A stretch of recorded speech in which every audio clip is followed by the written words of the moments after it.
നമസ്കാരം,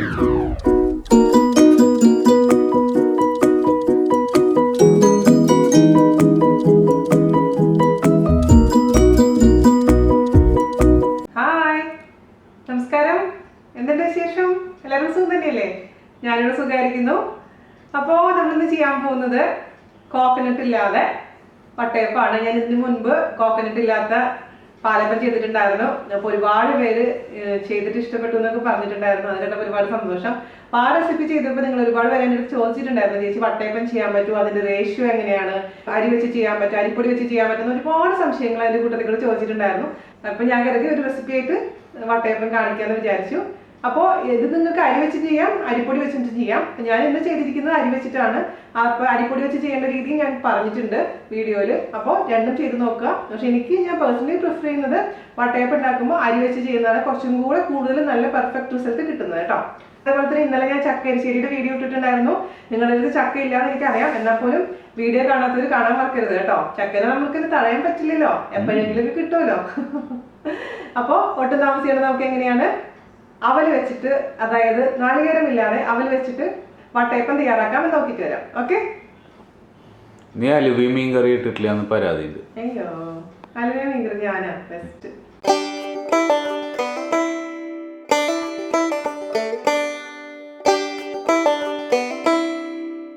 അപ്പോൾ നമുക്ക് നോ കോക്കനട്ട് വട്ടയപ്പം തയ്യാറാക്കാൻ തുടങ്ങാം.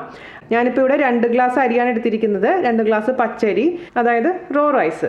നിങ്ങളുടെ അടുത്ത് പച്ചരി ഇല്ല എന്നുണ്ടെങ്കിൽ പൊന്നിയരി യൂസ് ചെയ്യാം. അതുപോലെ തന്നെ സോന മസൂരി റൈസ്, ഇഡ്ഡലി റൈസ്, ഏത് വേണമെങ്കിലും യൂസ് ചെയ്യാം. പക്ഷെ ഒരു കാര്യം നിങ്ങൾ ശ്രദ്ധിക്കേണ്ടത് എന്താണെന്ന് വെച്ച് കഴിഞ്ഞാൽ, ഇഡ്ഡലി റൈസൊക്കെ കുറച്ചും കൂടെ പശിമയുള്ള കൊഴുപ്പ് കൂടുതലുള്ള അരിയാണ്. അപ്പോൾ ഇഡ്ഡലി റൈസാണ് നിങ്ങൾ യൂസ് ചെയ്യുന്നത് എന്നുണ്ടെങ്കിൽ നമ്മൾ ചേർക്കുന്ന അവലിൻ്റെ അളവ് കുറച്ച് കുറയ്ക്കണം. അതായത് ഞാനിപ്പോൾ ഈ റൈസിന്, അതായത് പച്ചരിക്ക് ഞാൻ ഉപയോഗിക്കാൻ പോകുന്നത് 1 കപ്പ് അവലിൻ്റെ കണക്കാണ്. അപ്പോൾ ഇഡ്ഡലി അരി ഉപയോഗിക്കുമ്പോൾ നിങ്ങൾ 3/4 കപ്പ് അവൽ ഉപയോഗിച്ചാൽ മതിയാവും. ഓക്കെ. അപ്പോൾ ഞാനിപ്പോൾ ഇത് ഓവർനൈറ്റ് വെള്ളത്തിലിട്ട് സോക്ക് ചെയ്ത് നന്നായി കഴുകി വെള്ളം കളഞ്ഞു വെച്ചിരിക്കുന്ന അരിയാണിത്. 3-4 മണിക്കൂർ വെള്ളത്തിലിട്ട് വെച്ചാൽ മതി. അപ്പോൾ ഞാൻ രാത്രി ഉറങ്ങാൻ പോകുന്നതിന് മുമ്പ് വെള്ളത്തിലിട്ട് വെച്ചു എന്ന് മാത്രം.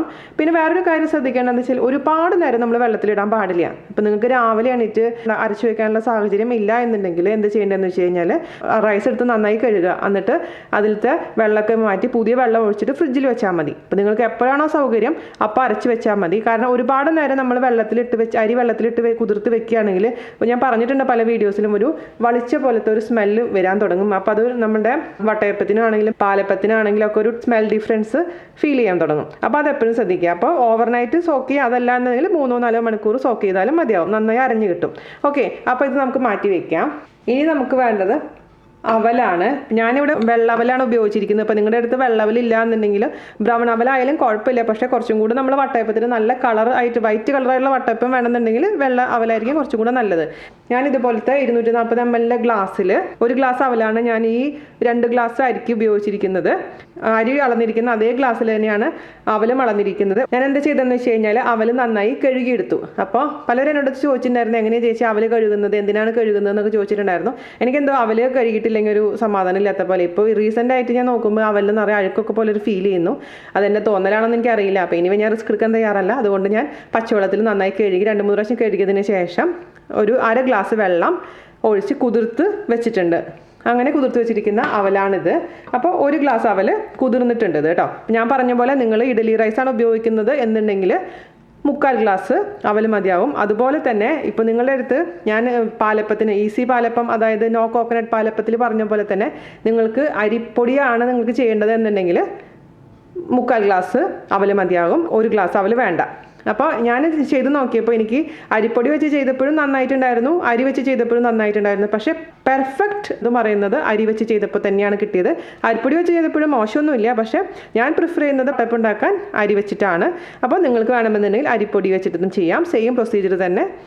അപ്പോൾ 3/4 ഗ്ലാസ് അവൽ മതിയാകും. ഞാനിപ്പോൾ ഇതിന് 1 ഗ്ലാസ് അവലാണ് എടുത്തിരിക്കുന്നത്. അപ്പോൾ സംശയം അറിയാലോ. അപ്പോൾ നമുക്കിനി നന്നായിട്ട് അരച്ചെടുക്കണം. അതിന് വേണ്ടിയിട്ട് ഒരു മിക്സിയുടെ ജാർ എടുക്കുക.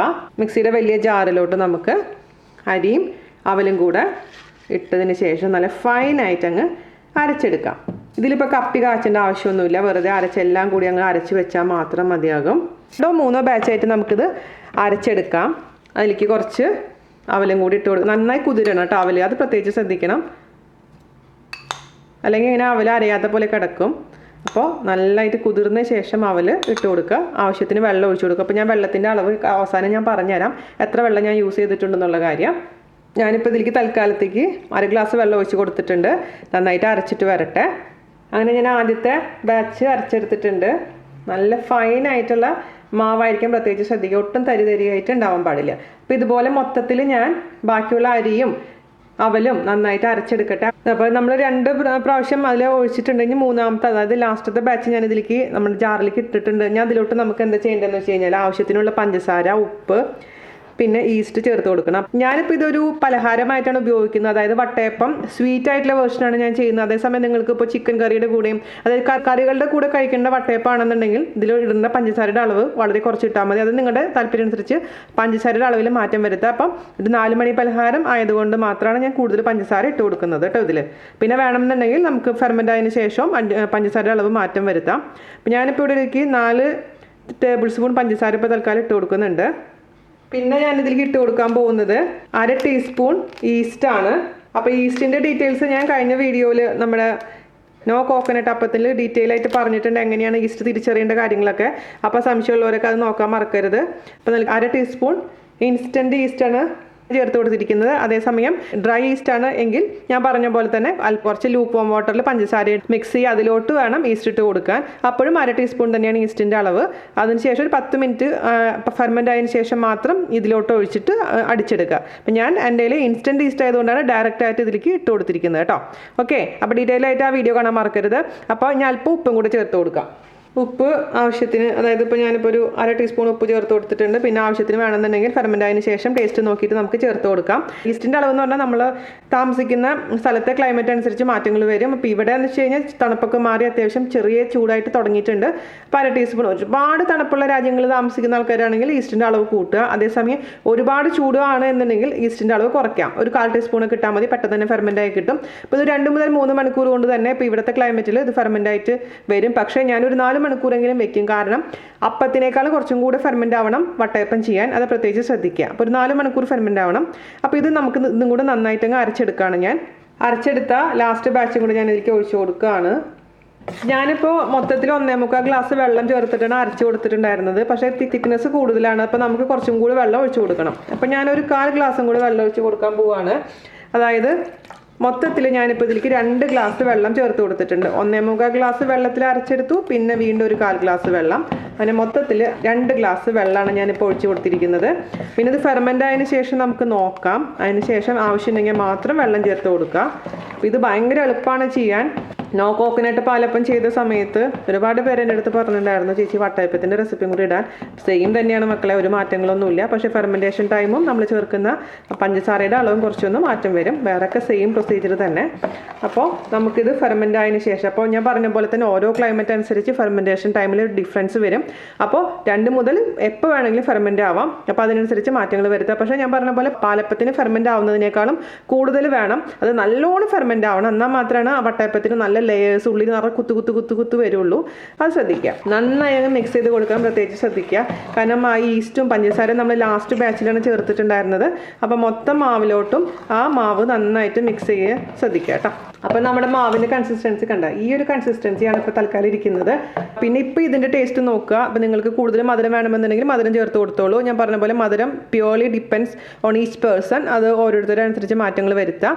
അപ്പോൾ അതിന് തന്നെ ഒരു ചെറിയ വട്ടയപ്പം ഉണ്ടാക്കി നോക്കുക. മധുരം എങ്ങനെയൊക്കെ നോക്കിയിട്ട് കുറവാണെന്നുണ്ടെങ്കിൽ പിന്നെ ബാറ്ററിൽ നമുക്ക് ആവശ്യത്തിന് മധുരം ചേർത്ത് കൊടുത്താൽ മതി. അപ്പോൾ ഇത് നമുക്ക് ഫെർമെൻ്റ് ആയതിനു ശേഷം വട്ടയപ്പം ഉണ്ടാക്കിയെടുക്കാം. അപ്പം ഞാൻ എന്താ ചെയ്യാൻ പോകണമെന്ന് വെച്ചാൽ ഇതിനേക്കാളും വലിയൊരു കുഴിയുള്ള പാത്രത്തിലോട്ട് ഇത് ഇറക്കി വെക്കാൻ പോവുക. അത് അടച്ചു വെക്കും. അടുക്കളയിൽ തന്നെ വെച്ച് കഴിഞ്ഞാൽ തന്നെ അത്യാവശ്യം ഫെർമെൻ്റ് ആയി കിട്ടും. അപ്പോൾ ഒരു 3-4 മണിക്കൂറിന് ശേഷം നമുക്കിത് ഉണ്ടാക്കിയെടുക്കാം. അപ്പോൾ ഞാനിത് വലിയൊരു പാത്രത്തിലോട്ട് ഇറക്കി വെക്കാൻ പറയണത് എന്തുകൊണ്ടാണെന്ന് വെച്ച് കഴിഞ്ഞാൽ ചിലപ്പോൾ ഫെർമെൻ്റ് ചെയ്ത് മുകളിലോട്ട് അങ്ങ് പൊങ്ങി പുറത്തേക്കൊക്കെ ചിലപ്പോൾ മാവ് പോകാൻ ചാൻസ് ഉണ്ട്. അപ്പോൾ അത് ഒഴിവാക്കാൻ വേണ്ടിയിട്ടാണ് ഞാൻ അങ്ങനെ ഒരു വലിയ പാത്രത്തിലോട്ട് ഇറക്കി വെക്കാൻ പറയുന്നത് കേട്ടോ. അപ്പോൾ ഈ തണുപ്പുള്ള സ്ഥലങ്ങളിലാണെങ്കിൽ ഞാൻ എപ്പോഴും പറയാറുള്ള പോലെ തന്നെ ചെറിയ ചൂടുവെള്ളത്തിൽ ഇറക്കി വെച്ചാൽ മതി. മാവ് പെട്ടെന്ന് തന്നെ ഫെർമെൻ്റായി കിട്ടിക്കോളും. അത് ശ്രദ്ധിക്കുക. അതിനുള്ള ടിപ്സൊക്കെ പല വീഡിയോസിലായിട്ട് ഞാൻ പറഞ്ഞിട്ടുണ്ട്. ഇതിപ്പോൾ ഇത് അടച്ച് ഞാൻ വെക്കാൻ പോവുകയാണ്. മാവ് പൊന്തിയതിന് ശേഷം നമുക്ക് വട്ടയപ്പം ഉണ്ടാക്കി ഉണ്ടാക്കിയെടുക്കാം. ഓക്കെ, നമ്മുടെ മാവ് നന്നായി പൊന്തി വന്നിട്ടുണ്ട്. ഇപ്പോൾ ഇവിടെ വരെ പൊന്തിയിട്ടുണ്ടായിരുന്നു. ഞാൻ വീണ്ടും കുറച്ച് പഞ്ചസാര ഇട്ട് ഇളക്കിയ കാരണമാണ് കുറച്ച് താന്നിരിക്കുന്നത്. അപ്പോൾ ഞാൻ ടേസ്റ്റ് നോക്കിയപ്പോൾ പഞ്ചസാര കുറച്ച് കുറവ് പോലെ തോന്നി. ഇപ്പോൾ ഞാൻ പറഞ്ഞിരുന്നല്ലോ, ഞാൻ വട്ടയപ്പം ഉണ്ടാക്കുന്ന ഒരു സ്നാക്കായിട്ടാണ്, അതായത് നല്ല സ്വീറ്റ് ആയിട്ടുള്ള വട്ടയപ്പാണ് ഞാൻ ഉണ്ടാക്കുന്നത്. അപ്പോൾ നിങ്ങൾ ഈ പറഞ്ഞ പോലെ ഈ സമയത്ത് മാവ് ഫെർമെൻ്റ് ആയതിനു ശേഷം ടേസ്റ്റ് ചെയ്ത് നോക്കുക. എന്നിട്ട് കുറവാന്ന് തോന്നുന്നുണ്ടെങ്കിൽ പഞ്ചസാരയും അതുപോലെ തന്നെ ഉപ്പ് കുറവാണെന്നുണ്ടെങ്കിൽ ഉപ്പും ഇട്ട് കൊടുക്കാൻ മറക്കരുത് കേട്ടോ. അപ്പോൾ ഒരു കാര്യം സംശയം ഉണ്ടെന്നുണ്ടെങ്കിൽ ഒരു ചെറിയ പാലപ്പം പോലെ ഒരു ദോശത്തവയിൽ അപ്പം ഉണ്ടാക്കി നോക്കുക, എന്നിട്ട് ടേസ്റ്റ് ചെയ്ത് നോക്കുക. അപ്പോൾ കറക്റ്റായിട്ട് മധുരം അറിയാൻ പറ്റും. കാരണം ഇത് സ്റ്റീം ചെയ്യുമ്പോൾ മധുരം കുറയും, അതാണ് അതിൻ്റെ കാര്യം. അപ്പോൾ ഇച്ചിരി ഒന്ന് മുന്നിട്ട് മധുരം നിന്ന് കഴിഞ്ഞാലാണ് സ്റ്റീം ചെയ്യുമ്പോൾ മധുരം ഇച്ചിരി കുറഞ്ഞ് കറക്റ്റായിട്ട് വന്നോളും. അപ്പോൾ അതിനനുസരിച്ച് മധുരത്തിന് അഡ്ജസ്റ്റ് ചെയ്യാൻ മറക്കരുത്. നമുക്കിനി ഇതിലോട്ട് അവസാനമായിട്ട് അല്പം ഏലക്കപ്പൊടി നമുക്ക് ചേർത്ത് കൊടുക്കണം. കാരണം ഇത് വട്ടയപ്പം ആയതുകൊണ്ട് മാത്രം, നിർബന്ധമൊന്നുമില്ല. അപ്പോൾ ഒരുപാട് ഇടാൻ പാടില്ല. പിന്നെ ചിലവർ ഇതിൽ ജീരകത്തിൻ്റെ പൊടി ഇട്ട് കൊടുക്കും. അത് ഓരോരുത്തരുടെ ഇഷ്ടമനുസരിച്ച് മാറ്റങ്ങൾ വരുത്തും. ഞാനിപ്പോൾ ഒരു അല്പം മാത്രം ഏലക്കപ്പൊടി ഇട്ട് കൊടുക്കാൻ പോവാണ്. ഓരോരുത്തർ ഇഷ്ടമനുസരിച്ച് അതിൻ്റെ അളവിലൊക്കെ മാറ്റം വരുത്തും. നന്നായി അതങ്ങ് മിക്സ് ചെയ്ത് കൊടുക്കാം. നന്നായി മിക്സ് ആവണം കേട്ടോ. ഇതിങ്ങനെ കാണാൻ പാടില്ല, പൊടി അല്ലെങ്കിൽ ആ വൈറ്റ് കളർ നഷ്ടപ്പെടുന്ന പോലെ തോന്നും. പിന്നെ ഞാൻ പറഞ്ഞ പോലെ വൈറ്റ് അവലാണ് ഏറ്റവും നല്ലത്. അപ്പോൾ കണ്ടില്ലേ, ഈ കൺസിസ്റ്റൻസി ഇങ്ങനെ ലൂസ് ആയിരിക്കണം, അതാണ് ഏറ്റവും ഇമ്പോർട്ടൻ്റ് ആയിട്ടുള്ളത്. ഒരുപാട് തിക്കായിട്ടുണ്ടെങ്കിൽ നമ്മളെ വട്ടയപ്പം നന്നായി പൊങ്ങി വരില്ല. പിന്നെ ഞാൻ പറഞ്ഞ പോലെ ഈസ്റ്റിൻ്റെ അളവൊക്കെ ഇമ്പോർട്ടൻ്റ് ഘടകമാണ്. അപ്പോൾ പലരും എന്നോട് ചോദിക്കാറുണ്ട്, ചേച്ചി കള്ളപ്പം ചെയ്യാൻ. ഞാൻ സാധാരണ കള്ളപ്പം ചെയ്യാറില്ല. എനിക്ക് കള്ളപ്പത്തിൻ്റെ ടേസ്റ്റ് അത്ര വലിയ താല്പര്യമില്ല ചെറുതിലേ മുതൽ. അപ്പോൾ നിങ്ങൾക്ക് കള്ളയപ്പമാണ് വേണ്ടതെന്നുണ്ടെങ്കിൽ ഈസ്റ്റിന് പകരമായിട്ട് കള്ള ഒഴിച്ച് കൊടുത്താൽ മതി. അപ്പോൾ കള്ളപ്പമായി. ബാക്കിയൊക്കെ സെയിം പ്രൊസീജിയർ തന്നെയാണ്. അപ്പോൾ കള്ളിൻ്റെ അളവ് കള്ളിൻ്റെ വീര്യം അനുസരിച്ച് മാറ്റങ്ങൾ വരും. അപ്പോൾ ഞാൻ ചെയ്യാത്ത കാരണം എനിക്ക് കറക്റ്റ് അളവ് പറയാൻ അറിയില്ല. പക്ഷേ സെയിം പ്രൊസീജിയർ തന്നെയാണ്. ഈസ്റ്റിന് പകരം കള്ളെന്ന് മാത്രം ചേഞ്ച് ഉള്ളൂ കേട്ടോ. അപ്പോൾ നാട്ടിലൊക്കെ പോകുമ്പോൾ നിങ്ങളൊന്ന് ട്രൈ ചെയ്ത് നോക്കിക്കോളൂ. പറ്റുമെങ്കിൽ നാട്ടിൽ പോകുമ്പോൾ അടുത്ത പ്രാവശ്യം ചെയ്യാൻ ശ്രമിക്കാം, ഉറപ്പൊന്നുമില്ല. അപ്പോൾ നമുക്കിനി ഉണ്ടാക്കാൻ തുടങ്ങാം. അപ്പോൾ കറക്റ്റായിട്ട് മധുരം ചെക്ക് ചെയ്യുക. എന്നിട്ട് നമുക്കിനി ഒരു സ്റ്റീമർ വെക്കുക അടുപ്പത്ത്. പാത്രത്തിൽ വെള്ളം വെച്ചിട്ടുണ്ട്. നമുക്കത് ഹൈ ഫ്ലെയിമിലോട്ട് ഇട്ട് കൊടുക്കാം. ഇതൊക്കെ എപ്പോഴും ഹൈ ഫ്ലെയിമിലാണ് ഇടേണ്ടത്. നന്നായിട്ട് ഇളക്കട്ടെ. അപ്പോൾ ഞാൻ എന്ത് ചെയ്യണമെന്ന് വെച്ച് കഴിഞ്ഞാൽ, നാട്ടിൽ നിന്ന് വന്നപ്പോൾ ഒരു സ്റ്റീമർ വാങ്ങിച്ചിട്ട് വന്നിട്ടുണ്ട്. ഇത് ഈ പാത്രം എന്ന് വെച്ച് കഴിഞ്ഞാൽ പല പർപ്പസിന് യൂസ് ചെയ്യാം. സാധാരണ കടായി ആയിട്ട് യൂസ് ചെയ്യാം, അതേസമയം സ്റ്റീമറായിട്ട് യൂസ് ചെയ്യാം. അതിന് ഒരുപാട് പർപ്പസ് ഉള്ള പാത്രമാണ്. ഇഡ്ഡലി തട്ടുണ്ട് ഇതിൻ്റെ കൂട്ടത്തിൽ കൂടെ. അപ്പോൾ ഞാൻ ഇതിൻ്റെ മുകളിൽ കൂടെ ഒരു 2 ഹോൾസ് ഉള്ള ഒരു പാത്രമാണ്. അതേസമയം ഞാൻ മറ്റേ എൻ്റെ സാധാരണ വട്ടയപ്പത്തിൽ ചെയ്യുന്ന പോലെ സാധാരണ ഒരു കടായിയുടെ ഉള്ളിൽ വെറുതെ വെച്ച് കൊടുത്താലും മതിയാവും. എന്നിട്ട് ഞാനിതിലേക്ക് ഒരു പാത്രം വെച്ച് കൊടുക്കുകയാണ്. അപ്പോൾ ഇതിൽ ഞാൻ കുറച്ച് എണ്ണ ഇട്ട് തടവി കൊടുത്തിട്ടുണ്ട്. അത് ഗ്രീസ് ചെയ്തിരിക്കുകയാണ്. അപ്പോൾ നമ്മളുടെ അപ്പം പെട്ടെന്ന് വിട്ട് കിട്ടാൻ വേണ്ടി മാത്രമാണ് ഞാൻ കുറച്ച് എണ്ണ ഇട്ട് തടവി കൊടുത്തിരിക്കുന്നത്. അപ്പോൾ സ്റ്റീം വരാൻ തുടങ്ങട്ടെ. അതിനുശേഷം നമുക്ക് ഇതിലേക്ക് അപ്പത്തിൻ്റെ മാവ് ഒഴിച്ചു കൊടുക്കുക കേട്ടോ. അപ്പോൾ ഇതേ നന്നായി ആവി വരാൻ തുടങ്ങിയിട്ടുണ്ട്. അപ്പോൾ നമ്മളെ പാത്രത്തിലോട്ട്, അതായത് ഗ്രീസ് ചെയ്ത് വെച്ചിരിക്കുന്ന പാത്രത്തിലോട്ട്, നിങ്ങൾക്ക് ഇപ്പോൾ സ്റ്റീലിൻ്റെ പ്ലേറ്റ് ആണെങ്കിൽ ഉപയോഗിക്കാം, അതിൽ കേക്കിൻ്റെ ടിൻ ഉണ്ടെങ്കിൽ കേക്കിൻ്റെ ടിൻ ഉപയോഗിക്കാം. അത് ഒന്നും അല്ലെങ്കിൽ നമ്മുടെ ഇഡ്ഡലി തട്ടിലും ഇഡ്ഡലി പോലെ നമുക്ക് ഉണ്ടാക്കിയെടുത്താലും മതിയാവും കേട്ടോ. അപ്പോൾ ഇന്ന പാത്രം ഒന്നും നിർബന്ധമൊന്നുമില്ല. പിന്നെ എന്നോട് പലരും ചോദിക്കാറുണ്ട്, ഇങ്ങനത്തെ ഗ്ലാസിൻ്റെ ഇത് പൊട്ടിപ്പോകും. ഇത് പൊട്ടിപ്പോകാതെ നല്ല കട്ടിയുള്ള ടൈപ്പ് ഗ്ലാസിൻ്റെ പാത്രമാണ്, അതുകൊണ്ടാണ് ഞാനിത് വെച്ചിരിക്കുന്നത്. അപ്പോൾ നമുക്ക് ഇതിലേക്ക് ഒഴിച്ചു കൊടുക്കാം മാവ്. ഒരുപാട് തിക്കാക്കണ്ട. ഞാൻ ഒരുപാട് വലിയ കട്ടി വട്ടയപ്പം ഉണ്ടാക്കാറില്ല, കാരണം ഒരുപാട് സമയം പിടിക്കും അത് കൈ കിട്ടാൻ. അപ്പോൾ ഒരു മീഡിയം സൈസ് വലിപ്പത്തിലുള്ള വട്ടയപ്പത്തിന് വേണ്ടിയിട്ട് ഒഴിച്ചു കൊടുത്തിട്ടുണ്ട്. പാത്രത്തിൻ്റെ 1/4 ഭാഗം മാത്രമേ ഞാൻ മാവ് ഒഴിച്ചു കൊടുത്തിട്ടുള്ളൂ. അപ്പോൾ ഇത് നമുക്ക് അടച്ച് വെക്കുക. അപ്പോൾ ഹൈ ഫ്ലെയിമിലാണ് ഞാൻ വെച്ചിരിക്കുന്നത്. ഹൈ ഫ്ലെയിമിൽ വെച്ചിട്ട് വേണം വേവിക്കാൻ, കുക്ക് ചെയ്തെടുക്കാം. അപ്പോൾ 20 മിനിറ്റോളം വേണ്ടി വരും നമുക്കിതൊന്ന് കുക്കായി കിട്ടാൻ. അത് അടച്ചു വെക്കുക. പിന്നെ വേറൊരു കാര്യം എന്താണെന്ന് വെച്ച് കഴിഞ്ഞാൽ, ഇപ്പോൾ നിങ്ങൾക്ക് വട്ടയപ്പത്തിന് അരച്ച് വെച്ചു 4 മണിക്കൂർ കഴിഞ്ഞപ്പോൾ നിങ്ങൾക്ക് അത് ഉണ്ടാക്കാൻ പറ്റിയില്ല, എന്തെങ്കിലും സാഹചര്യം മൂലം ഉണ്ടാക്കാൻ പറ്റിയില്ല, ഇപ്പോൾ എന്താ പറയുക, എന്തെങ്കിലും അത്യാവശ്യമായിട്ട് പുറത്ത് പോകൊണ്ട് വന്ന് എന്തെങ്കിലും പ്രശ്നം വന്നെന്ന് വിചാരിക്കുക. അപ്പോൾ നിങ്ങൾ ടെൻഷനൊന്നും വേണ്ട. ഫെർമെൻ്റ് ആയിരിക്കുന്ന മാവ് നിങ്ങളെടുത്ത് ഫ്രിഡ്ജിൽ വെച്ചാൽ മാത്രം മതി. അത് കഴിഞ്ഞിട്ട് നിങ്ങൾക്ക് പിറ്റേ ദിവസം എടുത്ത് നിങ്ങൾ ചോദിക്കാം, ചിലപ്പോൾ തണുപ്പുള്ള വട്ടയപ്പത്തിൻ്റെ മാവ് എടുത്ത് ഉണ്ടാക്കാൻ പറ്റും. തീർച്ചയായിട്ടും ഫ്രിഡ്ജിൽ നിന്ന് എടുത്ത് അപ്പം തന്നെ നിങ്ങൾക്ക് വട്ടയപ്പം ഉണ്ടാക്കിയെടുക്കാൻ പറ്റും. അപ്പോൾ 4 മണിക്കൂർ ഫെർമെൻ്റ് ആയതിനു ശേഷം മാത്രം ഫ്രിഡ്ജിൽ വെക്കാൻ പാടില്ല. ഒരു കാര്യം ശ്രദ്ധിക്കുക, ഒരു ദിവസം കേട്ടോ, മാക്സിമം ഒരു ദിവസം.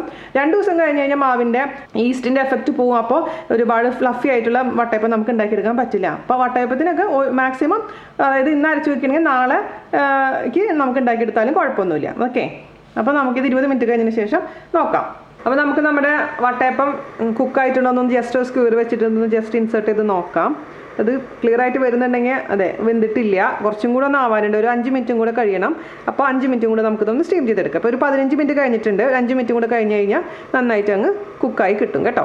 ഇപ്പം നമ്മളെ വട്ടയപ്പം രണ്ടാമത് ഞാനിപ്പോൾ ഒരു 5 മിനിറ്റ് കൂടെ കുക്ക് ചെയ്തതിന് ശേഷം ഇൻസേർട്ട് ചെയ്ത് നോക്കിയപ്പോൾ ക്ലിയർ ആയിട്ട് വന്നിട്ടുണ്ട്. അതിൻ്റെ മീനിങ് എന്താണെന്ന് വെച്ച് കഴിഞ്ഞാൽ ഇത് നന്നായി കുക്കായിട്ടുണ്ടെന്നാണ് അർത്ഥം. അപ്പോൾ നമുക്ക് ഇനി വട്ടയപ്പം പതുക്കെ എടുക്കാം. എന്നിട്ട് ചൂടാറിയതിന് ശേഷം മാത്രം കമത്തി വെക്കാൻ പാടുള്ളൂ. അല്ലാന്ന് വെച്ചിട്ടുണ്ടെങ്കിൽ പെട്ടെന്ന് തന്നെ അത് മുറിഞ്ഞു പോകാനുള്ള ചാൻസ് ഉണ്ട്. അതെപ്പോഴും സൂക്ഷിക്കുക. അപ്പോൾ ഒരു 10 മിനിറ്റോളം ചൂടാറിയതിന് ശേഷം മാത്രം സൈഡിൽ കൂടെ കത്തി ഓടിച്ചതിന് ശേഷം നമുക്കത് വട്ടയപ്പം വേറെ പ്ലേറ്റിലോട്ട് നമുക്ക് ട്രാൻസ്ഫർ ചെയ്യാം. അപ്പോൾ തൽക്കാലം ഇതിന് ചൂടാറട്ടെ. ഓക്കെ, ഇനി 2 വട്ടയപ്പം ഉണ്ടാക്കാനുള്ള മാവ് നമ്മുടെ അടുത്തുണ്ട്. ഞാൻ പറയില്ല, ഞാൻ മീഡിയം സൈസുള്ള വട്ടയപ്പമാണ് ഉണ്ടാക്കിയിരിക്കുന്നത്. അതേസമയം നിങ്ങൾക്ക് ഒരുപാട് തിക്കായിട്ടുള്ള വട്ടയപ്പം ആണ് വേണ്ടതെന്നുണ്ടെങ്കിൽ അതുപോലെ ആക്കാം. പക്ഷേ കുക്കിംഗ് ടൈം അതിനനുസരിച്ച് മാറ്റങ്ങൾ വരും.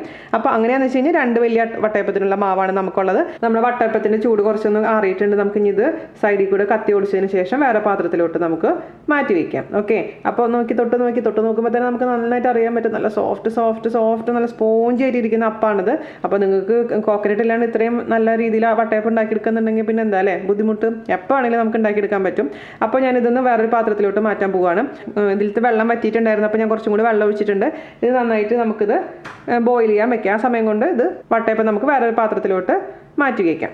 ഇത് ഗ്രീസ് ചെയ്തിട്ടുണ്ടെങ്കിൽ നമുക്ക് എടുക്കാൻ എളുപ്പമായിരിക്കും. പിന്നെ ഞാൻ പറഞ്ഞ പോലെ തണുത്തതിന് ശേഷം മാത്രം എടുക്കാൻ പാടുള്ള. ചൂടോടുകൂടി എടുത്തു കഴിഞ്ഞാൽ വട്ടയപ്പം പെട്ടെന്ന് തന്നെ പൊടിഞ്ഞു പോകും. നമുക്ക് ഇതേപോലെ എടുത്ത് മുകളിലേക്ക് എടുക്കാൻ പറ്റില്ല കേട്ടോ. കണ്ട നല്ല അസല് വട്ടയപ്പം നമുക്ക് കിട്ടിയിട്ടുണ്ട്.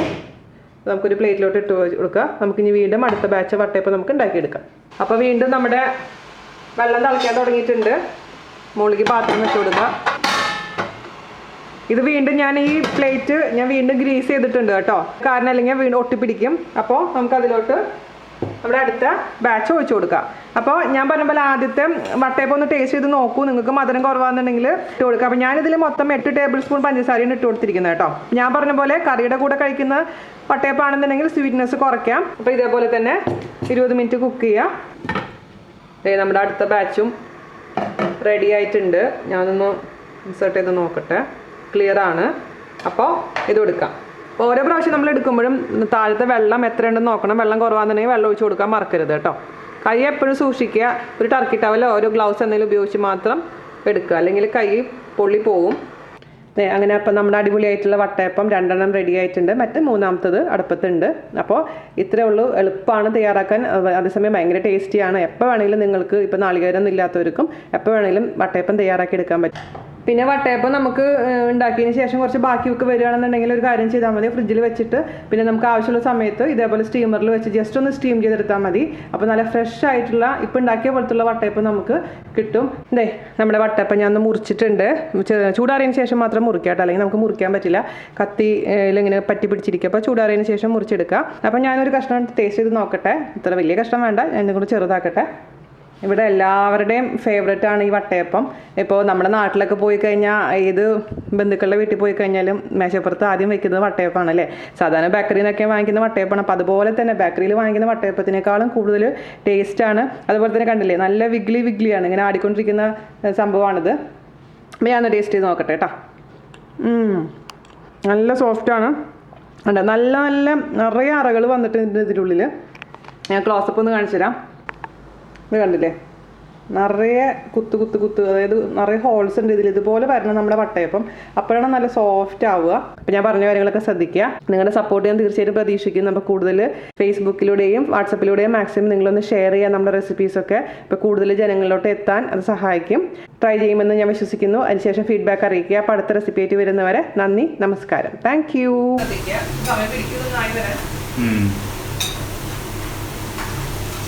ശരിക്കും ബിഹൈൻഡ് ദ സീൻ അവിടെ ബിഹൈൻഡ് എടുക്കുന്നുണ്ട്. അത് അടിപൊളിയല്ലേ, behind the scene from behind.